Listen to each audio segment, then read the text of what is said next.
మెంతులు ఇంకా పేపర్స్తో ఇంట్లోకి ఒక వస్తువుని తయారు చేసుకుందాం. చాలా యూజ్ అవుతుందండి. చాలా చూడటానికి కూడా బాగుంటుంది, డిఫరెంట్గా ఉంటుంది. తప్పకుండా ట్రై చేయండి. 4-5 టేబుల్ స్పూన్స్ దాకా మెంతులు, 2-3 పేపర్ని నైట్ అంతా నానబెట్టుకొని కొంచెం పసుపు వేసుకొని మెత్తగా పేస్ట్లా చేసుకోవాలి. ఒక గిన్నెని తీసుకొని ఆయిల్ అప్లై చేసి ఇందాక చేసి పెట్టుకున్న పేస్ట్ని వేసేసుకొని ఈవెన్గా మంచిగా స్ప్రెడ్ చేసేసుకోవాలి. మనకి బౌల్ షేప్ వచ్చేలాగా ఈ విధంగా స్ప్రెడ్ చేసుకోవాలి. ఈ విధంగా స్మూత్గా అనుకుంటూ చేసుకోండి. చూడటానికి చాలా బాగుంటుంది. 3 days ఎండ్లో పెట్టుకొని డ్రై చేసుకోవాలి. ఒక్కోసారి ఎడ్జెస్ రావన్నమాట. అప్పుడు కొంచెం వాటర్ని అప్లై చేసుకొని ఒక 5 minutes పక్కన పెట్టారంటే ఈజీగా వచ్చేస్తుంది.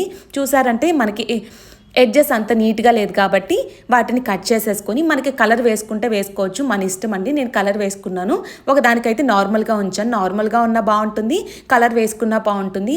దీంట్లో మంచిగా ఫ్రూట్స్ పెట్టుకోవచ్చు, ఫ్లవర్స్ పెట్టుకోవచ్చు, మనకి ఏది ఇష్టం ఉంటే అది పెట్టుకోవచ్చు. టైంపాస్గా కూడా ఉంటుంది చేయటం.